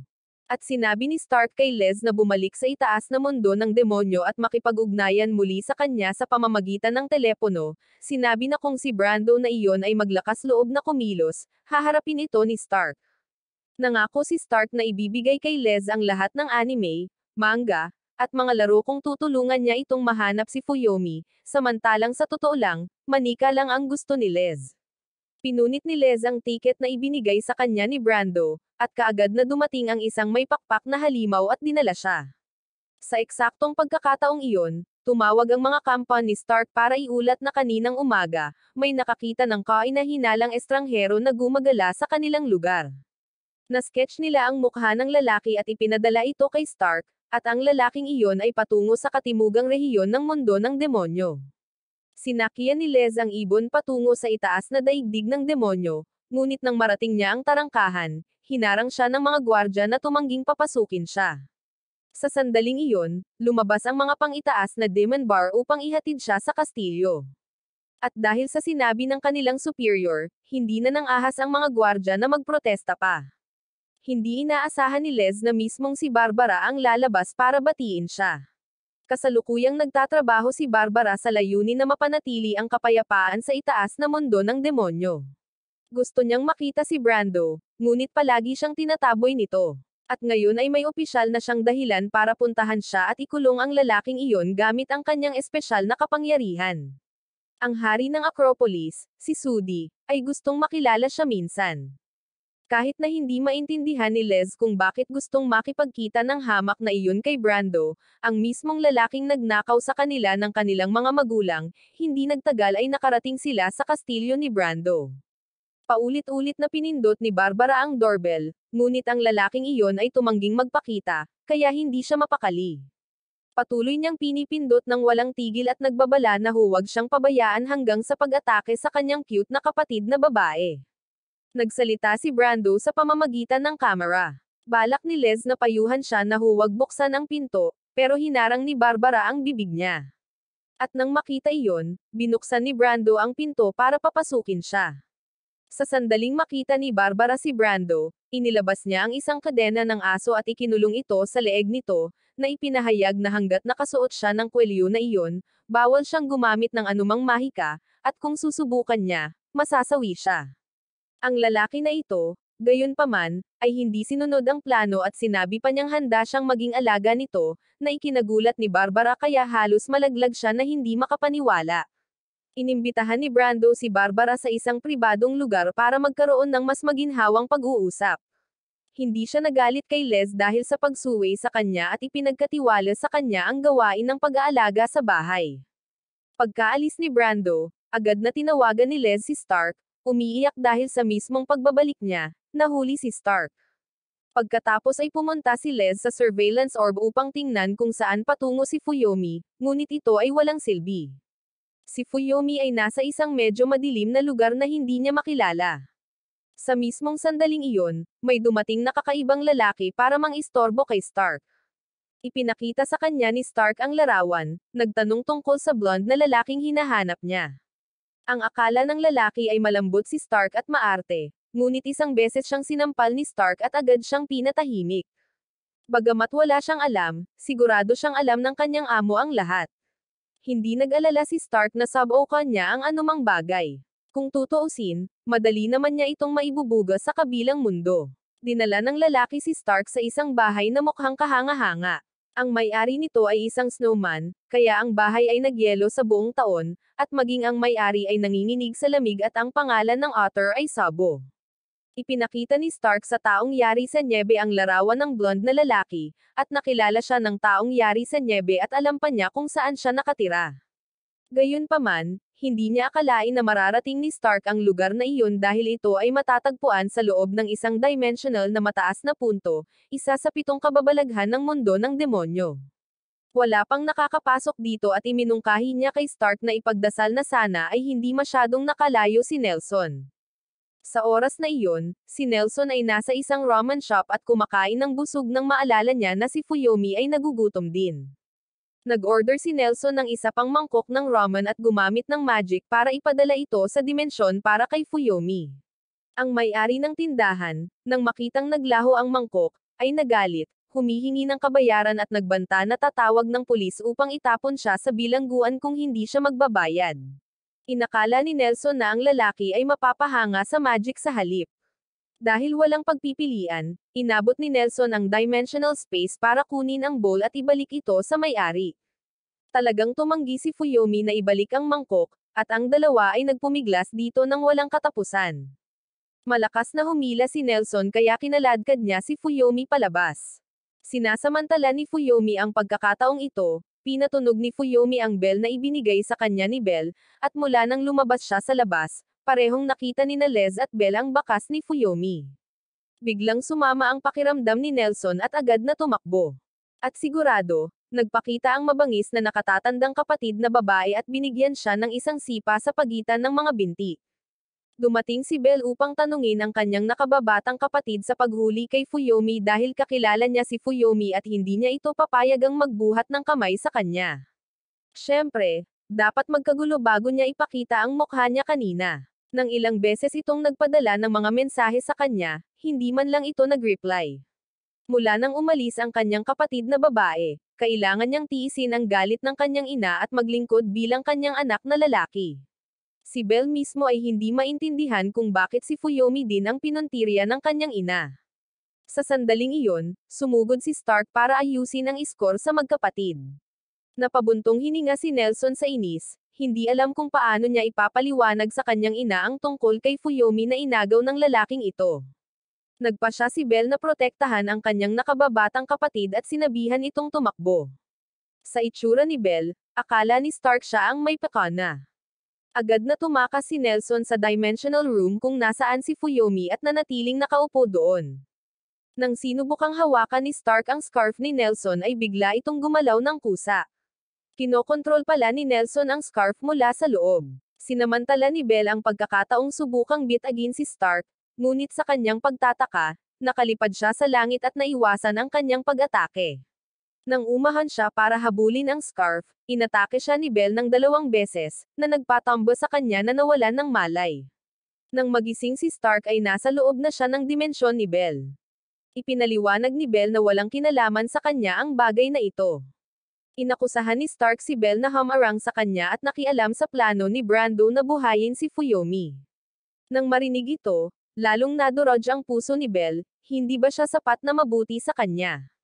Sa sandaling ito, inamin ni Stark na itinuring niya si Fuyomi bilang isang collectible, isang napakabihirang bagay na hindi maaaring palitan. Nang marinig ang mga salitang ito, si Belle, ang nagninangas na tigre, ay agad na nagalit.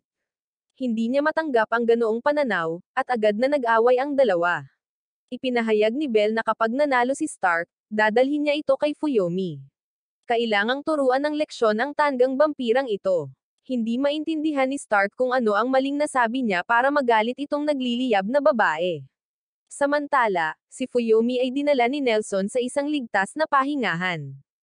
Ipinakalat ni Belle ang kanyang special na kapangyarihan, pinalibutan ang sarili sa isang hugis dice na construct at umaatake sa buong paligid niya. Habang nadidistract si Stark, bigla itong sumulpat at pinaputukan siya ng ilang beses. Sa mga pira-pirasong espasyo na nakapalibot sa kanya at hindi alam kung saan lalabas si Belle, ganap na nasa defensive si Stark at napuno ng mga putok na palm unit sa kanyang damit. Biglang lumabas ulit si Belle at diretso siyang hinarap. Pinayuhan niya ito na sumuko na lang tulad noong nakaraan. Siyempre, iba na talaga si Stark ngayon sa dati. Kung kayang gawing bagay ni Belle ang kanyang mahika, magagawa rin niya. Nagpakita si Stark ng isang kamay na humawak ng mahigpit kay Belle, tumangging bumitaw.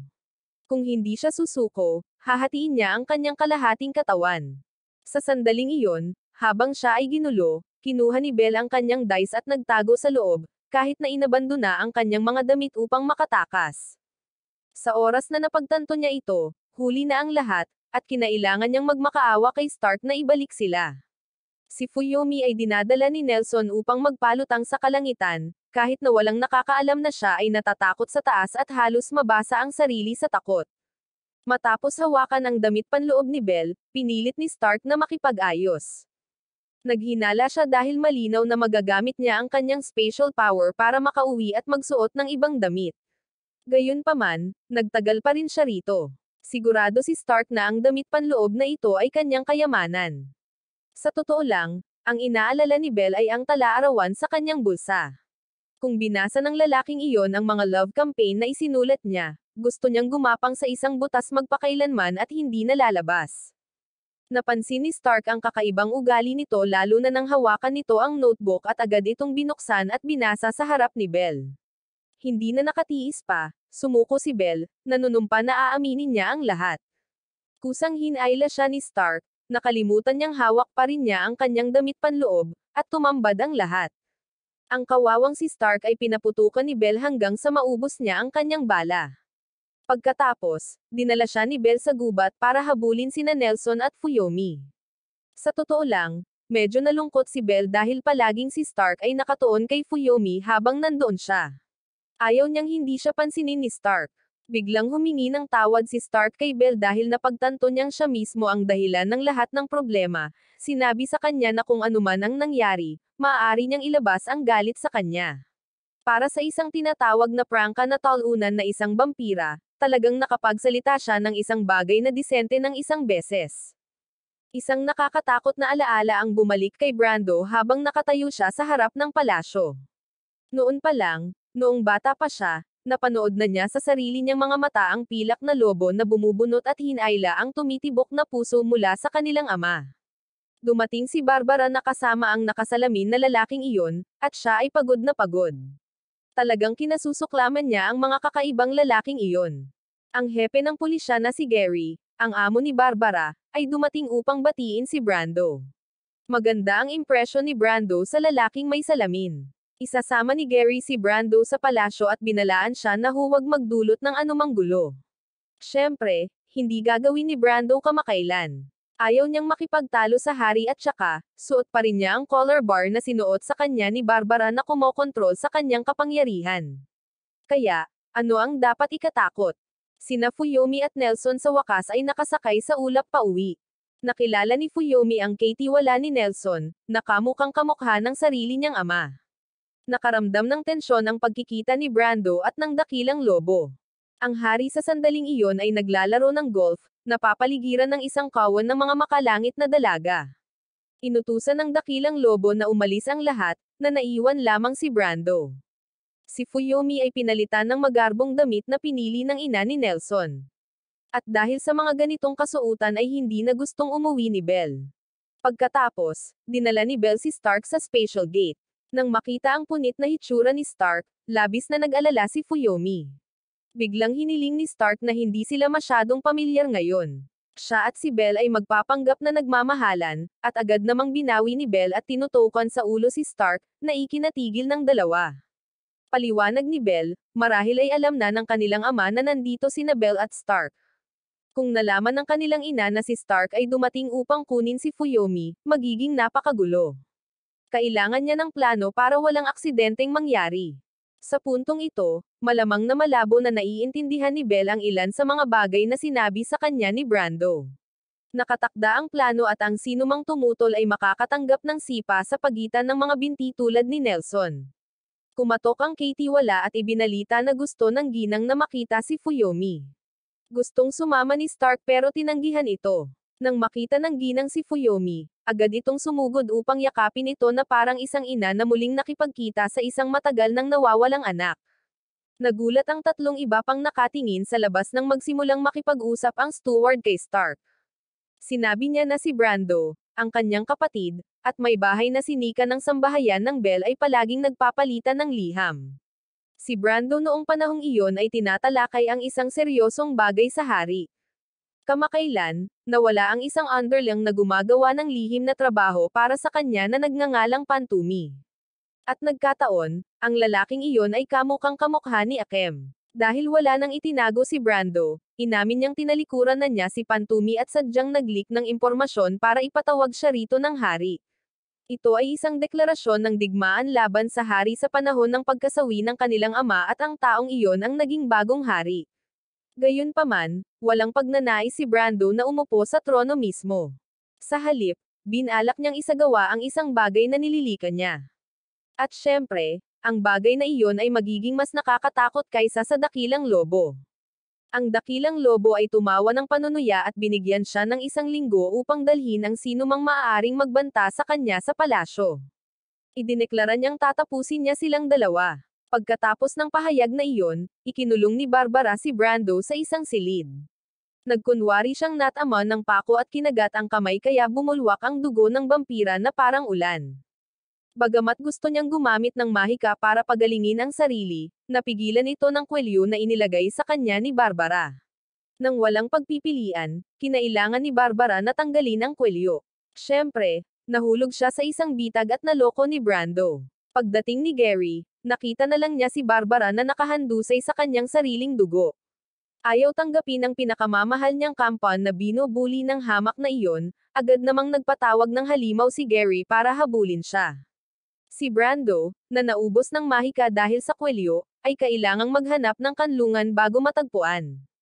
Ngunit hindi pa siya nakakalayo bago naabutan ni Gary, sinipa siya sa 12 ng mga pitik, at pinabagsak siya sa itaas na lungsod ng demonyo. Nahulog si Brando sa bahay ng isang babae at hiniram ang kanyang telepono. Samantala, nagkaroon ng panayam ang grupo ni Stark sa ina ni Belle, na nagpahayag na si Fuyomi ay pag-aari niya at walang sino man ang maaaring kumuha sa kanya ng walang pahintulot niya. Kung gusto nila ng buhay na dugo, maaaring kunin ito ni Stark sa kanya. Pagkatapos ay gumawa si Nika ng isang larawan ni Belle bilang isang bata at ipinaliwanag ang usapin ng mga doppelganger. Sabi ng mga tao, kapag may nakilala kang kamukha mo, masasawi ka. Pero sa totoo lang, hindi naman ganoon. Si Nika ay madalas na naglalakbay pabalik-balik sa pagitan ng mundo ng mga tao at mundo ng demonyo upang kumain ng mga matatamis. At sa oras na iyon, nakilala niya ang ina ni Fuyomi, na sa katunayan ay ang kanyang sariling doppelganger. Nang magkita silang dalawa, hindi na sila dalawang magkahiwalay na nilalang, ngunit pinagsama sa isa. Siya ay naging ina ng parehong mga bata sa mundo ng mga tao at sa mundo ng demonyo. Tinawag ni Brando si Les para bigyan siya ng mga armas ng babae habang nagnakaw siya ng mga damit sa mga karaniwang tao at nagtago sa gitna ng karamihan.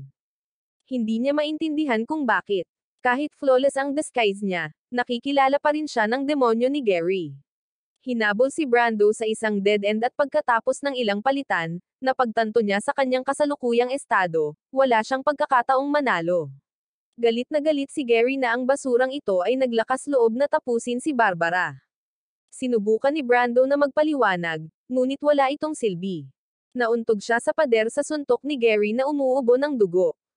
Gustong malaman ni Gary kung ano ang sinabi niya sa hari at kung ano ang kanyang intensyon. Hindi inaasahan ni Gary na sa ganoong kaikling panahon ay makikita ni Brando ang kanyang mahika. Ang husay ni Brando ay ang paglipat ng dugo. Kaya niyang kontrolin at galawin ito kahit saan, ibig sabihin kahit dito ay kayang tapusin ng dugo niya si Barbara. Ang lakas ni Gary ay humina dahil sa kanyang pag-aalala at kawalan ng katiyakan. Galit ang panggatong na kailangan para sa kanyang kapangyarihan. Pinag-isipan ni Stark ang kasalukuyang sitwasyon, kahit na ang dugo ni Nika at ang dugo ni Fuyomi ay may katulad, naramdaman niyang may isang bagay na si Fuyomi lang ang nagtataglay. Tinanong tuloy ni Stark kung nawala na ba ang pagkababae ni Fuyomi, pero bago pa man siya matapos, hinagis siya ni Belle sa ibang espasyo. Tinanong ni Belle si Fuyomi kung ano ang nararamdaman niya tungkol dito. Dahil sa biglaan ay hindi siya makapag-react.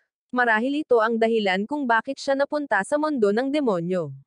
Naisip ni Belle na kapag nabuhay na muli si Fuyomi, malulutas ang lahat at baka makalimutan niya ang lahat dito. Pero sa ganoong paraan, babalik sa normal ang buhay. Sa sandaling iyon, nakikipagsagupaan si Stark sa isang dragon na may 3 ulo, na nagpahayag sa sarili na lumikha ng lupaing ito, walang iba kundi ang ama ni Belle. Sa isang iglap, nag-transform ang matanda bilang isang medyo may edad na tiyuhin na nakasuot ng undershirt.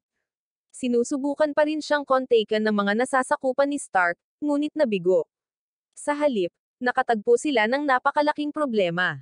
Isang gang ng mga mabangis na demonyo ang biglang pinalibutan sila, humihingi ng teritoryo, na pinamumunuan ng walang iba kundi ang lalaki na si Suba.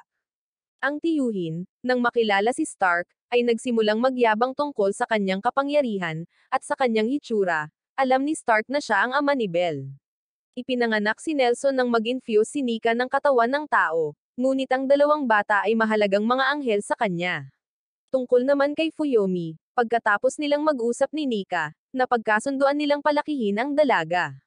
Ang sinumang maglakas loob na pigilan sila ay kailangang tumapak sa kanyang bangkay. Habang nagsasalita, gumawa ng harang ang tiyuhin sa paligid ng isla kung saan nakatayo ang dalawa. Ito ang unang pagkakataon na nagdala si Belle ng isang lalaki sa bahay. Karaniwang malugod siyang tatanggapin ng tiyuhin, ngunit pagkatapos marinig na hinahabol din ni Stark si Fuyomi, iba ang mga bagay. Si Fuyomi ay patuloy na nakatingin sa katiwala at iniisip ang sarili niyang ama. Marahil ay dinala ni Nika ang tiyuhin dito para pigilan ang pagkikita ng dalawa. Naging interesado si Fuyomi tungkol sa relasyon ng katiwala sa kanyang ina, at ang tanong na ito ay nagpaluwa kay Belle, na nakalagay sa tabi niya, ang kanyang inumin. Sumagot ang katiwala na mayroon lamang silang relasyong master at servant, pero iba ang iniisip ng ama ni Belle. Ang ama ni Fuyomi, si Yan Aji, ang tanging lalaking kinatatakutan niya. 14 na taon na ang nakalilipas, sila ay naupo ng magkaharap at napag-usapan kung sino ang mananatili kay Nika. Si Nika ay may damdamin para sa parehong lalaki, tunay na ang orihinal na bitag na babae, na pinahihirapan ang dalawang lalaki ng sabay-sabay. Nagtalo sila araw-araw, ngunit hindi nakarating sa isang konklusyon. Tumanggi ang tiyuhin na bumalik sa mundo ng demonyo nang mag-isa nang wala ang kanyang asawa. Sa sandaling iyon, ipinakita ni Belle ang kanyang mahiwagang kakayahan nang buksan niya ang isang spatial gate na konektado sa mundo ng demonyo. Sa ganoong edad, ang magawa iyon ay isang tunay na kababalaghan. Ngunit kung hindi sila nagbibigay pansin, maaaring dinala na ni Belle si Fuyomi sa mundo ng demonyo. Ipinakita nito kung gaano kahirap magpalaki ng dalawang anak ng sabay-sabay sa parehong kapaligiran. Tinanggap ni Yan Aji na palakihin si Fuyomi sa mundo ng mga tao. Sa isang ordinaryong kapaligiran, hindi niya kailangang malaman ang alinman sa mga espesyal na bagay na iyon. Ang gusto lang ni Yan Aji ay lumaki ang dalaga sa normal na buhay. Nagpasya siyang palakihin si Fuyomi sa pamamagitan ng sarili niyang lakas. Hanggang ngayon, minumulto pa rin ang tiyuhin sa mga salitang iyon. Hindi pa narinig ng tiyuhin ang mga ganoong bagay sa mundo ng demonyo. Ito ang lugar kung saan ang lahat ay nagsasalita lamang tungkol sa kanilang sarili. Pinili ni Yan Aji ang kinabukasan ng kanyang anak kaysa sa sarili niyang kaligayahan. Gayunpaman, hindi iyon ang gusto ni Yan Aji na iwanan ang kanyang asawa. Sinabi niya na kung gagawin ng tiyuhin na hindi masaya si Nika, hindi siya patatawarin ni Yan Aji. Ang tiyuhin ay hindi kailanman natakot sa sinuman, ngunit ang seryosong banta na iyon ay nagpagapang sa kanyang balat. Agad itong tumama sa puso ng tiyuhin.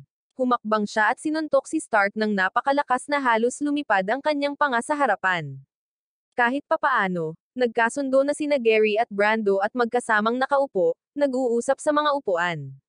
Ipinadala ni Gary ang kanyang mga nasasakupan upang tingnan ang kalagayan ni Barbara upang matiyak na ligtas ito bago ito tumayo at naghanda na umalis. Nag-aalala si Brando na baka may parusang ibigay sa kanya dahil sa naging maingay na kaguluhan sa lungsod, ngunit wala pang utos ang hari. Labis na gustong malaman ni Gary kung bakit nagkakaganyan ang hari. Inamin ni Brando, sa sandaling iyon, na nagsinungaling siya noon tungkol sa kanyang relasyon sa hari. Hanggang ngayon, naaalala pa rin niya ang nakakatakot na alaala ng pagkasawi ng kanyang ama sa harapan niya mismo. Kung mayroon man siyang gustong ayusin, mas gusto ni Brando na itama iyon. Si Stark, sa oras na ito, ay pinahirapan ng kanyang biyenan. Sa totoo lang, gusto rin ng tiyuhin na humanap ng paraan para buhayin si Fuyomi at ibalik siya sa normal na buhay tulad ni Stark. Gayunpaman, narinig niya mula sa kapatid ni Stark na gusto ng lalaki na buhayin si Fuyomi upang inumin ang kanyang dugo. Bilang ama, hindi siya papayag na mangyari iyon. Ang pagpaslang kay Stark ay walang iba kundi paglalaro ng bata. Ngunit malupit, ang tanging demonyong makapagbabalik kay Fuyomi ay walang iba kundi si Stark. Kung tatapusin niya siya ngayon, hindi ito gagana. At kung hahayaan niya siyang mabuhay, hindi rin ito gagana. Gustong malaman ng tiyuhin kung ano ang tunay na nararamdaman ni Stark para kay Fuyomi. Si Stark mismo ay hindi alam kung ano ang kanyang nararamdaman. Sa katunayan, noong una ay gusto niyang inumin ang dugo nito, ngunit ngayon ay hindi na siya sigurado. Biglang dinurog ng tiyuhin ang hidden camera para hindi na makapanood si Nika. Simula ngayon, magiging pag-uusap na ng dalawang lalaki. Pagkatapos ay dinala ng tiyuhin si Stark sa kanyang secret base. Hindi ka panipaniwala na ganito kaliit ang silid ng maalamat na lalaki. Ang mga dingding ay natatakpan ng mga larawan ng kanyang asawa at umupo pa ang tiyuhin na naglalaro sa harap niya. Nagkita ang dalawang binata na may mamahaling hiyas at marami silang mapag-uusapan. Handa ang tiyuhin na palayain sila ni Fuyomi sa kondisyon na lunukan niya itong sinumpang herbal pill. Kinain ni Stark ang bagay at ipinangako niya na kapag sinira niya ang sumpa, tiyak na masasawi siya. Kinailangan ng tiyuhin si Stark na sundin si Fuyomi sa dalawang kaso. Una, sa sandaling umalis siya sa lugar kasama si Fuyomi, kailangan niyang magkaroon ng pahintulot sa kanya at pumunta lamang kapag pumayag siya. Pangalawa, kung gusto niyang uminom ng dugo ni Fuyomi, dapat ay mayroon siyang pahintulot nito bago uminom. Sa dalawang kondisyong ito, nag-alinlangan si Stark. Hindi nangangahas na pumayag, hinihintay lang iyon, pinasok ng tiyuhin ang herbal pill sa kanyang bibig. Si Stark, na parang nakakita ng liwanag ng kabilang mundo, pinilit siya ng anghel na iyon na tuparin ang panata. Kung hindi, siya ay hahawakan at lalabagan mula sa likuran. Unti-unting nakatulog si Stark. Sa totoo lang, peke lang ang vow game na ito, gawa-gawa ng tiyuhin at ang herbal pill na iyon ay pampatulog lang. Matagal na nawala si Stark kaya medyo curious si Fuyomi sa kinaroroonan niya. Sinamantala ni Belle ang pagkakataon na mag-isa ang dalawa para tanungin kung ano ang nararamdaman ni Fuyomi para kay Stark. Hindi rin alam ni Fuyomi kung ano ang kanyang nararamdaman, kaya lang ay marami siyang pakialam kay Stark, lalo na't lagi siyang tinutulungan nito sa lahat ng bagay. Nang imulat ni Stark ang kanyang mga mata, nakita na niya ang kanyang sarili at si Fuyomi malapit sa exit gate. Pumunta ang tiyuhin para makipagkita kay Nika at ipinaliwanag ang lahat. Si Suba, sa sandaling ito, ay nagbabalak na agawin ang teritoryo ni Stark habang wala siya roon. Pinigilan siya ng taong yari sa nyebe, ngunit hindi siya nakinig. Si Brando ay na-freeze ni Gary pagkatapos ng labis na pagmamaktol. Sa sandaling iyon, dumating si Les upang matagumpay na iligtas ang kanyang kapatid sa harap mismo ni Gary. Si Fuyomi, sa oras na iyon, nagpapalit ng damit at biglang nag-teleport dito. So, nakadamit panloob lang siya, tumatakbo sa harap niya ng ganon. Inalis ni Stark ang sando para ibigay sa kanya. Ang tiyuhin, sa oras na iyon, ay kailangang ipaliwanag kay Nika ang gulo na ginawa niya. Nararamdaman tuloy ni Fuyomi na kakaiba si Stark, na para bang sinusubukan niyang kumilos na parang isang mabuting tao. Ang mga kampa ni Stark ay nagpupumilit na labanan ang mga demonyo. Kahit na sila ay pinagsama-sama, sa huli ay inangkin pa rin nila ang tagumpay. Ang taong lobo ay paikot-ikot na nakikipaglaban kung saan-saan. Sa sandaling iyon, nakatanggap siya ng liham mula sa mataas na demonyo. Kinausap ni Stark si Fuyomi tungkol sa mga pinagdaanan niya. Kung talagang gusto niyang bumalik sa buhay, ang isang kontrabida na tulad ni Stark ay gustong maging bayani niya. Talagang gustong bumalik ni Fuyomi, ngunit ayaw din niyang kalimutan ang lahat. Namimiss at nag-aalala siya sa kanyang ama, kaya hindi siya dapat magkaroon ng ganoong pag-aalinlangan. Ilalabas siya ni Stark dito kung ayos lang siya. Nagulat si Fuyomi kaya natagalan siya bago siya nang ahas na sabihing ayos lang siya. Nagmamasid ang tiyuhin mula sa malayo at lubos na nasisiyahan na natupad niya ang kanyang pangako. Hindi nagtagal, napagtanto niyang hindi naghihilom ang kanyang sugat. Samantala, tila nasa panganib si Fuyomi dahil sa kabilang panig ay ang Southern Demon World, isang lugar na konektado sa Spatial Highway, na nagbubukas ng bagong landas sa kanilang paglalakbay. Gayunpaman, sa halip na gamitin ang serbisyo ng transportasyon upang bumalik sa silangang lugar ng mundo ng demonyo, nagpasya si Stark na maglunsad ng isang sorpresang pag-atake. Dahil para sa isang bayani, ang pag-upo pa rin sa paghihintay ay hindi isang opsyon. Ang kanilang ultimate target ay ang Acropolis ng mundo ng demonyo, kung saan naghari ang kapatid ni Stark. At pagkatapos ay malinaw na natukoy ang mga layunin, na minarkahan ang sandali kung kailan ang walang takot na pangkat, ang mga tunay na mangangaso ng vampira, ay naghihintay sa kanilang pagkakataong sumikat. Kasabay nito, dumating ang isang mensahe mula kay Nika, na nagpahayag na si Stark at ang dalaga ay nakatakas. Ito ay pumukaw ng hinala sa loob ng walang takot na pulutong, isang grupo ng mga mangangaso ng vampira na hindi kailanman nanghuli ng isang vampira, na nagpaisip sa kanila kung ang kanilang pinuno ay isang manloloko. Gayunpaman, ang isa pang miyembro ay nagbigay ng mas positibong pananaw, sinabi na ang dahilan kung bakit walang kalaban ang nang-ahas na hominin sila ay dahil sila ay masyadong malakas, kahit na may kumpiyansa na sinasabing tiyak na matatalo nila ang isang vampira. Ang pag-asam na ito ay nag-apoy ng ambisyon sa kanila, dahil kung matagumpay, sila ay magiging nangungunang mga demonyo sa mundo ng Demon Acropolis, hindi alintana kung ang mga alingaw ng kanilang lakas ay totoo or hindi. Sa makatuwid, nagpasya silang samantalahin ang pagkakataong ito. Bagamat sa pagkakataong ito ang target ay isang tunay na vampira, ibig sabihin ay halos wala na silang pag-asa na manalo, gayunpaman ang kanilang pinuno ay ginawang motibasyon ang kawalan ng pag-asa, iginiit na ito na ang kanilang pagkakataong sumikat. At pagkatapos, ang buong squad ay nagsama-sama upang patunayan na ang kanilang titulong Vampire Hunter ay hindi lamang mga salitang walang laman. Samantala, si Samuel, isa pang miyembro ng squad, ay ipinagmamalaki ang tungkol sa kanyang mamahaling relo, na binibigyang diin na ang magagandang bagay ay palaging mas mahal, halimbawa, ang ilang bagay na iniingatan niya. Ngunit pagkatapos, ang isa pang miyembro ay nakaramdam ng antok at nagpasyang umidlip, na labis na ikinadismaya ng pinuno at nagpasya na siya na ang bahala sa lahat. Sa oras na iyon, naisip niya ang tungkol sa kawalang ingat ng mga miyembro ng kanyang koponan, tungkol sa mga name tag na ginawa niya buong gabi para sa lahat, at tungkol sa kung paano niya mapaparinag lamang ang mga ito kapag na-activate niya ang kanyang kakayahan, isang bagay na hindi niya gusto, ngunit napilitang gawin dahil sa pagkakataong ito ang target ay isang vampira, na nangangailangan ng lubos na pagtuon. Gayunpaman, ito pala ay isang itinanghal na kilos lamang upang ang kanilang pinuno ay makapag-scout ng mag-isa, dahil alam ng ibang miyembro na hindi niya ito gagawin kung may ibang pagpipilian. Gayunpaman, itinuturing pa rin nila siyang pinuno. Samantala, sa ibang lugar, pinag-uusapan ni Stark at Fuyomi ang pagtatago ng mga sikreto kapag nasa teritoryo ng ibang mga demonyo.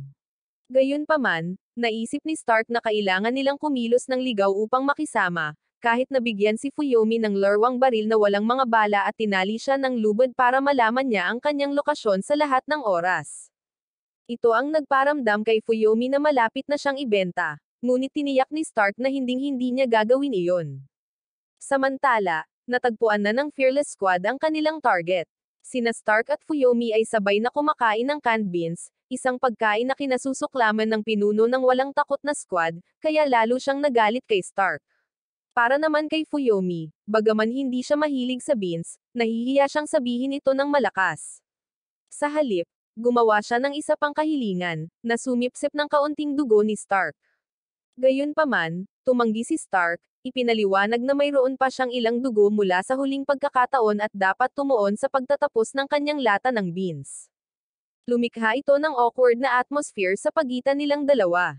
At pagkatapos ay nagpakita ang isang kakaibang pusa, na nagsimula ng isang pakikipag-usap sa pinuno ng walang takot na pangkat, na inihayag na mayroon itong magandang item, catnip, isang nakakahumaling na substansya, na napagtanto ng pinuno na si Fuyomi ay kinokontrol ni Stark sa ganitong paraan at nagpasya siyang makialam. Ngunit nang akma na niyang i-activate ang kanyang kakayahan, bigla siyang nakaramdam ng kakaibang sensasyon. Samantala, ipinaliwanag ni Stark kay Fuyomi ang tungkol sa kanyang kalagayan, na ang kanyang magic power ay unti-unting humihina pagkatapos ng bawat pagkakataon na siya ay makatanggap ng magic power mula sa kanya, na nagiging sanhi ng pagitan ng bawat muling pagdadagdag. Kaya naman ayaw niyang sipsipin nito ang kanyang dugo maliban na lang kung emergency. Sa sandaling ito, napagtanto ni Fuyomi na unti-unting nawawala ang kanyang katawan, at nagsimula siyang magpanik. Pinagalitan siya ni Stark dahil sa hindi niya sinabi ng mas maaga, hinihiling na dapat niyang ipahayag ang kanyang desperasyon ng mas malinaw, na dapat niyang ipakita sa kanya ang kanyang pagnanais na mabuhay muli. At pagkatapos ay inilahad niya ang kanyang daliri, na nagpapahintulot sa kanya na sipsipin ang kanyang dugo. Gayunpaman, sumipsip siya ng sobra, kaya pinigilan siya ni Stark dahil sa pag-aalala sa kanyang kalagayan, na pagtantong hindi na siya makakatagal at kailangan niyang gumawa ng isang bagay. Samantala, ang pinuno ng walang takot na pulutong, pagkatapos ng isang gabi ng pagpapakasawa sa catnip at pagkawala ng track sa kanyang target, ay bumalik sa kanyang koponan at gumawa ng isang kwento tungkol sa pag-atake at halos talunin ang target ng mag-isa. Gayunpaman, inilantad ng ibang mga miyembro ang kanyang kasinungalingan, na nag-iwan sa kanya ng labis na kahihiyan. Pagkatapos, ipinagpatuloy ni Stark at Fuyomi ang kanilang paglalakbay, at nakaramdam pa rin ng kahihiyan si Fuyomi sa nangyari noong nakaraang araw. Ngunit walang pakialam si Stark, sinabing ito ay isang kinakailangang bahagi ng kanyang proseso ng muling pagkabuhay. At pagkatapos ay nakakita sila ng isang cute na kuting at agad itong gustong yakapin ni Fuyomi. Bagaman binalaan siya ni Stark tungkol sa panganib ng mga pusa sa mundo ng demonyo, hindi siya nakinig. At pagkatapos ang pusa ay nagbagong anyo bilang pinuno ng walang takot na pangkat, na inihayag na ito ay isang bitag lamang na siya ay hindi talaga isang pusa, kahit na ang kanyang pag-uugali ay ganap na parang pusa. Pagkatapos, inatake siya ni Stark na nakaramdam ng inis. Gayunpaman, ang pinuno ng walang takot na pangkat ay madaling nakaiwas sa pag-atake, na inihayag na ito ay isang panig na pangangaso, isang vampire hunt. At pagkatapos ay nagpakita ang buong walang takot na pulutong, pinalibutan sina Stark at Fuyomi. Si Stark, na napansin ang pagkaantala ng squad, ay nagpasya na hawakan ang lahat sa kanyang sarili.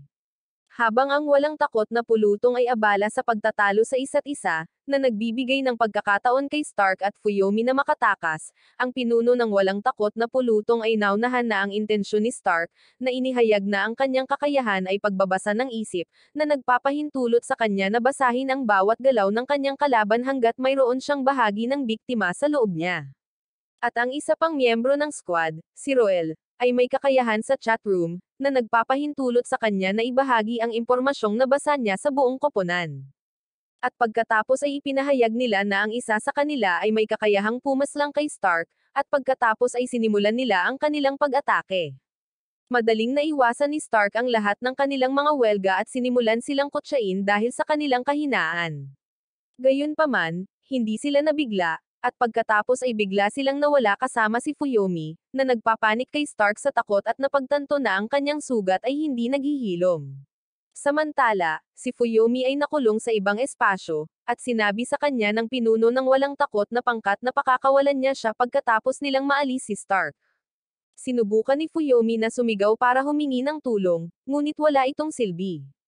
Hindi maabot ng boses niya si Stark, napilit na hinahanap siya. Samantala, si Stark, na nawalan ng masyadong maraming dugo, ay unti-unting nanghina at nanganganib na masawi. At pagkatapos, nagpakita ang walang takot na pulutong upang tapusin siya. Ipinapalagay nila na ang mga vampira ay hindi espesyal. Gayunpaman, si Stark, sa kanyang kawalan ng pag-asa, ay naalala si Fuyomi at natagpuan ang lakas upang tumayo, na namangha sa walang takot na koponan. At pagkatapos ay napagtanto ni Stark na upang maibalik ang kanyang kapangyarihan, maaari niyang makuha ang magic energy ng kanyang mga kaaway. Pagkatapos, madali niyang natalo ang mga ito at hiniling na malaman kung saan nila itinago si Fuyomi. At pagkatapos ng maraming pag-iwas, sa wakas ay isiniwalat nila ang kanyang lokasyon. Matagumpay na nailigtas ni Stark si Fuyomi at napagtanto ni Fuyomi na ang baril na ibinigay sa kanya ni Stark ay talagang may mga bala. At pagkatapos ay nagpa siya si Stark na utusan ang walang takot na sasakyang pangkalawakan ng koponan upang maabot ang Acropolis ng mundo ng demonyo. Ipinaliwanag niya na ang paglusot doon ay napakahirap. Ngunit sa spaceship na ito, maaari silang iligal na pumasok. Samantala, habang nasa daan, na-detect sila ng isang radar system, at isang gatekeeper na may mga kamay na alimango ang handang tanggapin sila. At pagkatapos ay tumalon sina Stark at Fuyomi mula sa spaceship. Tiniyak ni Stark kay Fuyomi na hindi na niya ito papakawalan muli. Samantala, ang walang takot na koponan, matapos hayaang makatakas sina Stark at Fuyomi, ay napagtanto na ang kanilang plano ay nabigo, na ang gatekeeper na kanilang pinagkakatiwalaan ay talagang isang talunan. Samantala, matagumpay na nakarating sina Stark at Fuyomi sa Acropolis ng mundo ng demonyo, na minarkahan ang isang bagong kabanata sa kanilang paglalakbay.